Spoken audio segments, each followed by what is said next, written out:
exactement. Ouais, voilà quoi, il prend pour le king, le type il a plusieurs voitures, appartements, tout ça. Il arrive maintenant, il a dit. Donc Tony voilà Montana. quoi. Ok, hop. Ok. Je sais pas c'est qui ce schlag. La sauce Gastambi, parlons-en. Parlons un peu de cette sauce Gastambi. Apparemment, ce serait un gros pervers. Apparemment, ce serait un gros pervers. T'as le même regard qu'une meuf qui suce alors qu'on te connaît absolument pas. Il commence à frotter son sexe sur sa main à 46 ans au-dessus de violence sexuelle. J'ai vu, apparemment, il a dit ça à la meuf là, que Raptor avait fumé à l'époque là.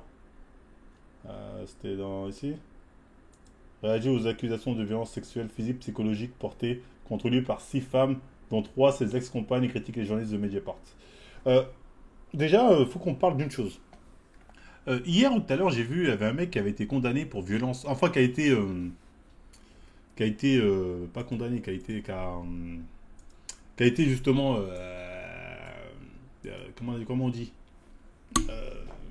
pas acquitté, classé sans suite, affaire classée sans suite. Son ex-femme l'aurait accusé de violence psychologique. Et des gens ont dit ouais mais c'est pas parce que la justice dit un truc qu'il l'a pas fait. Mais en fait la violence psychologique c'est de la merde. Moi j'ai été accusé de violence psychologique. J'ai été condamné pour violence psychologique envers l'avocate. Hein. On s'est vu 2 fois. Le juge a jugé que et l'une de 2 fois, on s'est vu autour d'un dîner sur Paname pour parler de comment régler nos histoires. Mais le juge a jugé que j'avais fait preuve de violence psychologique et qu'elle souffrait énormément et que c'était pas normal. Donc c'est de la merde, hein. Et comment le médecin a justifié qu'elle souffrait? Elle est partie voir un médecin 6 mois plus tard, en vacances, dans son lieu de vacances, aux Bahamas ou je sais pas où. Une pote psychologue à elle ou je sais pas quoi, il lui a fait un truc, oui, psychologiquement ça va pas trop, nanani, nanana, depuis qu'il l'a vu, nanana, nanana. Donc j'ai été condamné pour violence psychologique. Et à cause de la vidéo Isadora. Donc quand je vois des gens dire, des violences psychologiques c'est réel, mais c'est quoi ça? Comment? Je veux dire, faut être honnête, comment tu définis une violence psychologique? Comment tu la définis? C'est quoi une violence psychologique? Faut nous dire. Moi, j'arrive pas à savoir c'est quoi. Tu vois ce que je veux dire? Comment, je vais dire factuellement, comment ça se définit juridiquement ou la définition exacte d'une violence psychologique? C'est quoi? Si je te dis nique ta grand-mère, est-ce que c'est une violence psychologique? Ah bien non, c'est une injure. C'est le psy qui décide. En gros, ouais, en fait, c'est le psy qui décide, ouais, c'est ça. Hein. Non, c'est le psy, il dit, oui, bah, depuis qu'ils sont confrontés, elle va pas bien psychologiquement, donc oui, violence psychologique. C'est n'importe quoi, hein. Faut être totalement honnête. Canada win, félicitations. C'est n'importe quoi, c'est n'importe quoi. Attends, là, il y a la réponse de Gastambi. Avant ça, je voulais revoir d'autres propos qu'il aurait tenus. C'était sur là, j'ai vu. Ah, il a été vraiment crade, hein. Il y a Ramzi qui a témoigné contre lui. Ramzi la balance. France Gastombi aurait bloqué la comédienne Marion Séclin. C'est une comédienne, hein, je pensais que c'était une youtubeuse, mais bref. Qui descendait Elle a pas viré droitarde celle-là en plus. Elle a commencé à virer droitarde, mais bref. Les escaliers d'un tournage d'une émission qu'elle a pu se relancer. Tu ne passes pas si tu ne m'embrasses pas d'abord. L'humoriste qui rime. C'est Kevin Ramsey, je crois que c'était Ramsey. C'est Kevin Ramsey, c'est pas Ramsey. Moi j'avais compris Ramsey, c'est Kevin Razi. Moi j'avais compris Ramsey, le robeux là. Donc Kevin Razi, bon c'est pas. Donc la poucave, mais bref. Confirme avoir assisté à la scène. Il ressemble à quoi pour voir s'il a une vraie tête de poucave ou pas?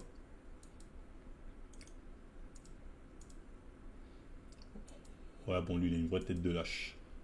Lui il a la tête de lâche doublée d'une poucave. Je suis pas étonné. Confirme avoir assisté à la scène et tout entendu. Il était vraiment sur ses côtes toute la journée. Il était gênant. Il lui faisait du rentre-dedans en permanence. Marion ne se sentait pas en sécurité ce jour-là. Marion Séclin a affirmé qu'elle ne connaissait pas Gaston Bide et qu'il a frotté son sexe sur sa main en soupirant de plaisir. C'est un vrai d'allure. C'est un vrai dalleux. Comment tu peux te permettre d'être dalleux comme ça? Non, j'ai vu ça, c'est les photos de son film X. À l'époque, il avait fait un film de boule. Et ouais, c'est un pervers. Après, bon, on en est tous là, hein. J'ai pas dû jeter la pierre là-dessus. Le problème, c'est faire ce genre de truc. Tu vois une meuf, toi, t'es un beauf, dalleux. Je sais même pas comment il fait, la meuf, sa meuf là, la rebeu, a fait pour être avec lui. Hein. En plus, elle a une tête, elle a l'air d'être sévère. Peut-être elle aussi, au fond, c'est une petite salope. Quand je dis salope, c'est pas péjoratif, salope dans le sens où, tu vois, c'est une folle du sexe. Certainement, mais bref. Il lui a également lancé, t'as le même regard qu'une meuf qui suce, sauf que tu vois, tu l'as toute la journée. Franck Gastambide dit qu'il regrette une mauvaise blague dont il dit aujourd'hui avoir honte. Donc en plus, il assume avoir dit ces conneries, c'est terrible. À la fin du tournage, alors que. Il y a des gens vraiment, ils sont à l'aise pour sortir ce genre de trucs aux meufs. Moi, j'ai pas grandi avec ce genre de personnes, donc tu vois, ça me choque quand j'entends ça. Mais t'as des gens, en fait, ils ont grandi dans un univers où, pour eux, ça c'est normal. Ils voient des meufs, nanani, hein, ça se voit que t'aimais ça, hein, c'est des schlags. Je suis désolé, j'appelle ça des schlags. Booba avait pré-shot ça, souvent, souviens TPI, quoi. De par Dieu, be like, de ouf. Tu sais, pour moi, c'est. Ces gens-là, ils vivent dans une autre planète, c'est pas possible.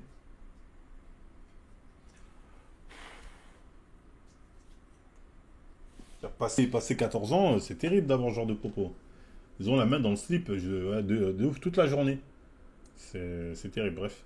À la fin du tournage, la comédienne allait quitter le plateau. Gaston Bide se rapprochait d'elle avant de l'embrasser de force dans le cou. Dégénéré, en lui susurrant à l'oreille « Reste, reste ». J'étais une petite comédienne qui débutait à l'époque, alors que lui était déjà célèbre. J'étais la seule à être outrée par ce qui m'est arrivé. Sur le plateau, ça a été pris comme une blague, c'est normalisé, regrette-t-elle. Enfin, Gaston Bide ni se souvenir des gestes, des propos décrits par Marion Séclin évoque une époque où les blagues étaient plus fréquentes et moins surveillées. Il assure que ces actions, si elles ont eu lieu, n'étaient pas perverses, mais plutôt... Et il est bête. Là, ce qu'il vient de dire, c'est... Là, il a sorti l'argument, je m'en souviens pas. Mais si elle a porté plainte, frérot, tu vas prendre. Hein. T'en souviens pas, mais elle s'en souvient.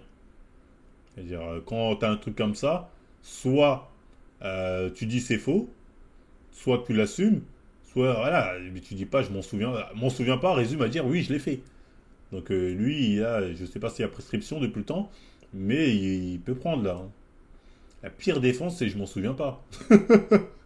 Vaut mieux nier que je m'en souviens pas. Il n'y a aucune plate, ça tient pas, donc je peux pas nier. Bah ouais. Moi, un truc comme ça, je m'en serais souvenu. Mais en fait, ça veut dire qu'il fait tellement genre de blagues, ce bâtard, que pour lui, tu vois, c'était anodin.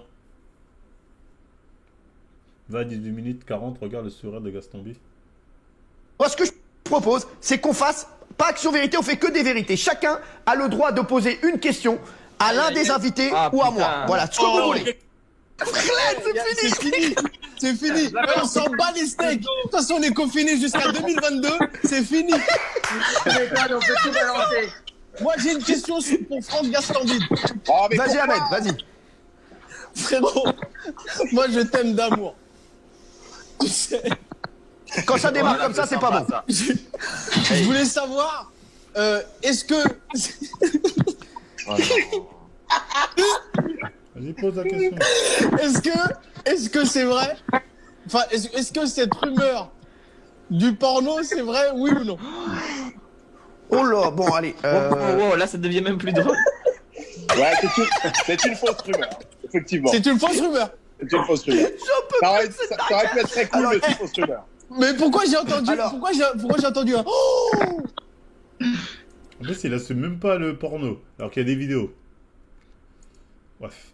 Mediapart vient de publier un article me concernant déclenché par le manchon sur la malveillance de la personne qui, poussée par la jolie frustration, me harcèle, me menace, cherchant à me nuire depuis plusieurs années. Près de 2 ans, ces journalistes ont fouillé ma vie et mon passé remontant jusqu'à mes 17 ans en arrière. Ils ont cherché à interroger quiconque aurait quelque chose de négatif à dire sur moi. Mediapart, par contre, c'est vraiment des putes. Hein. Faut le dire. Hein. Par contre, Mediapart, c'est des putes. C'est des putes. Hein. C'est possible. Hein. Ils sont capables de remonter jusqu'à ton daron a fait quoi pour se le mettre sur le dos, ces fils de pute. Donc là-dessus, Mediapart, c'est des putes. Je peux bien lui donner. Surtout comment ils aiment bien, moi, me tacler gratuitement, lâcher mon nom, l'harceleur Marvel comme ça de temps en temps parce que c'est fun. Ils aiment bien se faire enculer, Mediapart. Voilà, pour abattre, ils font le taf. Pendant près de 2 ans, les journalistes ont fait nana. Ils ont cherché à interroger quiconque aurait quelque chose de négatif à dire sur moi, tout en laissant une rumeur infondée se propager. De mon côté, je ne sais qui veut du mal, alors je me suis préparé. Je me suis moi-même rendu... D'ailleurs, ils font plus de live, Jean Pornarov, tout ça. Ça fait longtemps que je les ai pas vus en live. Ils sont fait ban.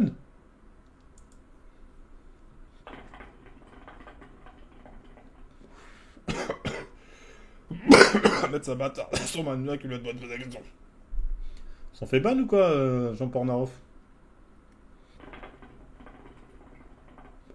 Je suis moi-même rendu chez Mediapart seul, avec un dossier d'une centaine de pages sous les bras. J'ai passé 5 heures dans leur bureau à répondre aux questions de 2 journalistes, surtout à leur expliquer la véritable réalité des faits, preuve à l'appui. Non, mais en fait, il n'a pas compris. Il est parti chez Mediapart en disant je vais vous dire la vérité.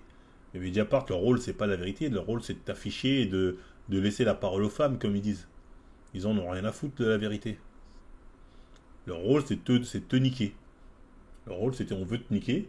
Donc on va écouter ce que tu as à nous dire. S'il y a des éléments que tu peux nous donner, on servira ça contre toi. Mais une fois qu'on a décidé de te niquer, on va te niquer. Il n'a pas compris ça. Il est parti avec tous ces documents NDR. Constat du texto d'éveil, note vocale, de nombreuses attestations de témoins, autant de preuves accablantes, des menaces de la volonté de nuire dont je suis victime de la part de ceux qui sont la source principale de leur enquête. Ils auront donc consacré plusieurs mois à chercher des éléments à me reprocher, mais seulement quelques jours à s'intéresser à la contradiction. Pourtant, ils ont eu connaissance de mes preuves, des menaces de mort, des insultes odieuses répétées contre ma mère, ma famille et moi-même, des menaces faisant annulure mon image, à ma carrière, ainsi que des témoignages de proches collaborateurs entreprises sur la répression que j'ai subie. Alors putain non, cette enquête a permis un flot de rumeurs à fonder, installer des rumeurs bien plus graves, compte tenu de l'article par des rumeurs alimenté par la jalousie et la frustration de ceux qui ont déclenché face à ces calomnies. J'ai livré ma vérité et les preuves qui l'accompagnent. J'ai démontré à ces journalistes certaines informations, elles mentent, leur mentent. J'ai blessé consulter mon téléphone portable pour la première bonne fois. J'ai volontairement reconnu certaines maladresses, parfois vieilles de près de 10 ans. Et je n'ai pas à reconnaître des faits dont je n'ai aucun souvenir. LOL.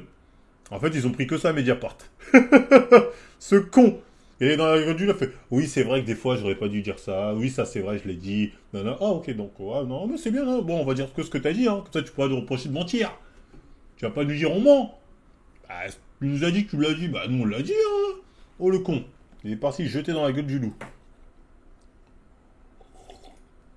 Et ce qu'il a pas compris, c'est que le public, il va retenir que ça. Tout ton blabla de la meuf, elle te menace, ils en ont rien à foutre. Ils vont dire oui, donc t'as dit ça, t'as fait ça. Tu vois, si sans trop, tout le monde s'en bat les couilles. On n'aura pas la saison 2 de son truc de MMA. Le bout de Boba, ça doit être n'importe quoi les dossiers. Bon, on a vu les photos déjà. Ah non, c'est pas pareil. On t'a aussi en FaceTime avec Ayen Nour qui te montre ses gros nichons. Mais ça, c'est une autre histoire. C'est au coffre de la Banque de France. Bon, après, si Ayem avait envie de lui montrer ses seins, bon, elle a fait ce qu'elle veut. Hein. Le problème, ce qu'il est reproché de base, t'as le même regard nana, il a commencé à se frotter mon sec, 46 ans. C'était quoi le truc de base là, qu'on lui reprochait? Là, c'est ça. Est accusé de violences sexuelles, physiques et psychologiques par 6 femmes. C'est ça, hein, ce que c'est vrai. Oh, psychologique, ça c'est la poubelle. Mais sexuelle, physique, dont 3 de ses anciennes compagnes, l'acteur et réalisateur contestent des accusations affirmées être victime d'une campagne de calomnie orchestrée par l'une d'elles qui accuse. Après là, en fait, ce qui se bouffe, c'est ce qu'on appelle une plainte groupée. C'est-à-dire, t'as une meuf, elle se dit, moi j'ai assez de contenu pour lui, mais c'est pas suffisant. Plus on est, mieux c'est, parce que là les gens ils vont dire, peut-être une menteuse, peut-être 2 menteuses, peut-être même 3 menteuses, mais pas 6. Tu vas pas faire croire que les 6 mentent quand même. C'est l'humain, il est bête, il réfléchit comme ça. Moi je dis pas que c'est vrai ou c'est faux, hein, j'en sais rien de cette merde. Tu vois, mais je dis, moi on m'a fait le coup. Tu vois, quand les gens ont dit, Aline a mytho, oui mais les autres, tu vas dire ils ont mytho? Ouais, les autres c'est aussi des mythos. Bah non, la juge aurait vu. Bah oui, parce que tu penses que le juge il cherche la vérité, trou du cul. C'est le problème de ces gens-là. Et malheureusement, les gens, la plupart des gens, quand c'est comme ça, ils vont pas faire les Sherlock Holmes, hein, ils vont pas se mettre en mode Conan détective, ils en ont rien à foutre. Ils en ont rien à foutre, ils vont prendre le récit premier que va leur donner les médias. Ils vont dire, nous ça nous va très bien ça et basta. C'est quoi ça, Hanouna qui va défendre Gastambide? Été mis en cause par 6 femmes, dont 3 anciennes compagnes. Elles accusent Franck Gastambide de violences sexuelles, physiques. À part toi, oui. À part vous, hein, parce que moi, il n'y a que ceux... Après, vous avez suivi mon histoire en direct, donc vous ne pouvez pas vous faire avoir. À part le trou du cul, le mec. Mais Aline a raison. Mais je me rappelle qui entend. Mais j'ai vu la vidéo d'Aline Nanani, ce bâtard, j'oublierai jamais. Il est venu au tribunal me soutenir pour que 3 jours après, sur sa vidéo, mais c'est Aline qui a raison. Mais ma elle a abusé. Physiques et psychologiques. Il est encore là, il a encore mis ses vidéos, ce bâtard là. Il a raison. 3 d'entre elles disent qu'elle aura été victime de ces violences sur et en marge des plateaux de tournage, et 3 dans l'intimité. Voilà, ce sont ses compagnes. Tout est anonyme, sauf le témoignage de la comédienne Marion Séclin, qui, elle, a accepté de témoigner. Tout est anonyme. Voilà. Découvert, sauf Marion Séclin. Voilà. D'accord. Donc, les Alors, faits... c'est quoi le témoignage non anonyme? Parce que Alors, les Marion Séclin. témoignages anonymes, je ne veux même pas en parler. Voilà. Je vous cite Marion Témoignage Séclin. anonyme, moi aussi, je vais dire, ma mère était avec mon père, elle a mangé de la danette. Non, mais c'est bon. Donc, voilà. les faits que décrit cette comédienne, Marion Séclin, remontent à 2013. Il tourne pour Canal+. Et dans les loges, là, elle explique, elle a à peu près 20 ans, un tout petit peu plus, et là, elle déclare, sans crier gare, et alors qu'on ne se connaît absolument pas, il a mis la main sur le dossier de ma chaise, a commencé à frotter son sexe sur ma main en soupirant de plaisir. Sur le moment, je n'ai pas réagi. Attends, il a pris la main de la meuf, il l'a mis sur le sexe de truc ou c'est lui-même, il se touchait son propre sexe? Elle a à peu près 20 ans, un tout petit peu plus, et là, elle déclare, sans crier gare, et alors qu'on ne se connaît absolument pas, il a mis la main sur le dossier de ma chaise, a commencé à frotter son sexe sur ma main en soupirant de plaisir. Ouais, il a pris son sexe sur la main de la meuf. Oh, c'est un taré. Sur le moment, je n'ai pas réagi, j'étais pétrifié. Le même jour, Pourquoi pas de plainte? On est en 2013, avant l'époque MeToo. Ce genre de truc, c'était monnaie courante, les meufs fermaient leur gueule, c'est... Tu veux faire du cinéma? Suce-moi la bite. Je vais vous le dire vulgairement, mais c'était ça. Le mec, il arrivait, tu veux faire du cinéma, d'abord, suce-moi la bite. Et si tu suces bien, peut-être t'auras un rôle de figurant. Bon, depuis MeToo, ils se calment un peu les mecs. À l'époque, c'était normal, hein. Ils diront, ouais, bah c'est pas forcément normal, hein, vu le rôle comme suce d'abord. même jour, les comédiens sont en train de manger, et Franck Gastambide se lève avec son plateau et lui dit « T'as le même regard qu'une meuf qui suce, sauf que toi, tu l'as toute la journée. » Voilà. Ouais. Cette scène, Non, mais, je vous décris juste les... Je sais, mais après, les mecs, alors, c'est une mauvaise vanne. C'est ce qu'il dit. Il dit il regrette une mauvaise blague. Bon, c'est une mauvaise vanne. Les gars, oui, d'accord, c'est une mauvaise vanne. Mais si on fait des articles sur tous les mecs qui ont fait des mauvaises vannes, excusez-moi, on va en faire... Non, c'est pas une mauvaise vanne. C'est clairement une agression sexuelle. Parce que Géraldine va fermer sa gueule. Toute la journée. C'est une vanne pourrie. Et je le dis à Franck, qui est mon pote. Et je pense que même lui, il avoue que c'est une vanne pourrie. On est d'accord, c'est une vanne de merde. Mais, mais bon, tu vas. Est-ce qu'il y a des plaintes? Non, aucune plainte. Donc c'est quoi le problème? Le problème, c'est l'amoncellement de témoignages. Oui, mais de témoignages, est-ce qu'il y a des pointes? Non, il y a 0 plainte, à ma connaissance 0 plainte, qui sont corroborées par 17 autres personnes qui témoignent. D'accord. Voilà. Alors. Non, mais je vais vous dire un truc. Géraldine qui ferme sa gueule. Ça, j'ai fait la même chose pour Patrick Cohen, qui n'était pas mon ami, hein, et pour C'est Tabou. Quand vous allez aller dans des... Vous allez... Bah, tu fais la même chose pour Morandini, qui est ton pote. Vous savez quoi? Vous allez voir des gens qui ont travaillé avec moi, même depuis... Je travaille depuis 14 ans. Vous savez comment ça se passe? Vous savez comment ça se passe, Mediapart? Parce que je l'ai eu, moi, ils font un truc sur moi. Ils voient les gens, ce que les gens me racontent, et ils disent « Alors, Cyril Hanouna, ah non, mais ça se passe super bien, tout ça et tout. Ah ouais, bon, d'accord, bon, laisse tomber, donc lui, on va pas le voir. Ouais. Quels sont les trucs qui étaient pas bien avec Cyril Hanouna? » Et donc, ils essaient absolument d'avoir des témoignages de trucs que t'as fait un jour, t'as dit une connerie, tu sais même pas, tu t'en rappelles même pas de la connerie. Hein. C'était un truc en 86, t'étais avec, t'avais un slip de bain et t'as dit une connerie et ils te le ressortent. Non mais et c'est toujours des mecs anonymes, un mec j'ai travaillé un jour avec Hanouna quand il... Non mais les mecs arrêtez, franchement. Arrêtez. Bon, sur les méthodes de Mediapart, il a raison, mais il l'a fait. Ça reste une saloperie. Arrêtez. Est-ce que vous voulez la réponse? C'est pas sérieux. Et je vais vous dire, et Franck Gastambide, en plus, je connais un peu l'affaire, il a apporté des preuves sur plusieurs histoires, Franck Gastambide. Il a été chez Mediapart lui-même. Voilà. Absolument, et ils n'ont même pas calculé. Voilà. Et je vous dis comment ça se passe Mediapart. Je vous jure que c'est vrai. Ça se passe comme ça. Ils appellent, moi j'ai vu parce Pascal qui donne son cul chez il y a beaucoup de gens, je vous le dis, c'est vrai qu'il y a beaucoup de gens qui sont contents de travailler avec moi, même si ça les dérange.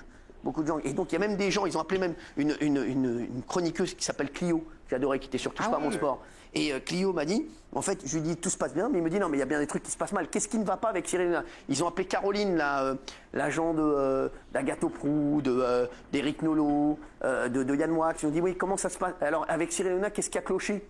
Ben voilà, donc forcément, quand non mais je vous dis, quand tu veux te débarrasser de ton chien, tu l'accuses de la rage. Donc moi aussi, demain, je vais aller sur les tournages. Il y a bien des mecs qui n'aiment pas Franck Gastambide, ou des filles qui n'aiment pas Franck Gastambide, ça arrive. Mais moi, pour moi, excusez-moi, tant qu'il n'y a pas de plainte, moi, s'il y a une plainte, là, on va regarder. Voilà, s'il y a quelque chose, etc. Même une plainte, c'est pas forcément coupable. Exactement, bien sûr. Non, mais au moins, voilà, on va regarder. C'est quoi cet argument de merde? Tant qu'il n'y a pas de plainte, on s'en bat les couilles. Ça reste un gros dégueulasse s'il a fait ça à Marion Séclin. Pourtant, Marion Séclin, je peux te dire, je le pisse à l'arrêt, mais ça reste un gros dégueulasse, hein. Donc, tu défends tes potes, je veux bien, mais défends-les bien. Là, c'est quoi ton argument tant qu'il n'y a pas de plainte? Défends-les bien. Tu dis c'est une mauvaise blague. C'est pas une blague, ça, frère. C'est un truc de pervers sexuel. Tu dis il a déconné. Tu dis s'il a fait ça, il a fait de la merde. Il a déconné, il a fait de la merde. Bon, après, la meuf, ça avait porté plainte qu'elle porte plainte. Mais ouais, s'il a dit, il avoue, il a fait ça, et qu'il avoue, il a fait de la merde. Basta. Qu'est-ce que tu veux dire de plus? Je commence à dire, oh, c'est une vanne, c'est une blague. C'est une blague de quoi, ça? C'est une blague de pervers.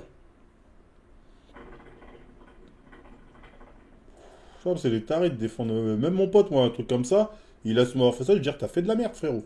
T'as fait de la merde.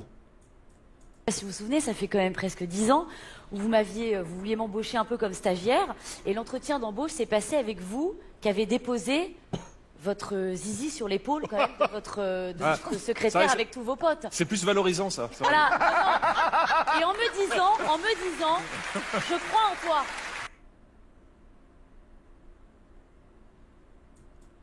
Et il se marre, hein. Il se marre. Et elle est là, elle raconte ça comme une anecdote. Elle est pas scandalisée, la manière dont elle raconte ça. Elle est pas scandalisée non plus. Donc, bon. Apparemment, ça l'a pas gêné tant que ça. Parce qu'elle a pas l'air de raconter ça en mode c'était une dinguerie ce que tu m'as fait. Hein. Alors que c'est une folie. C'est clairement une folie, les gars. Bref, Gaston Bide, je pense pas qu'il sera blacklisté à cause de ça. Même si Netflix est très woke, il n'y aura pas trop de bif, donc je pense pas qu'ils vont le blacklister à cause de ça. Surtout qu'il n'y a pas de plainte. Ils sortiront l'argument, ouais, mais il n'y a pas de plainte.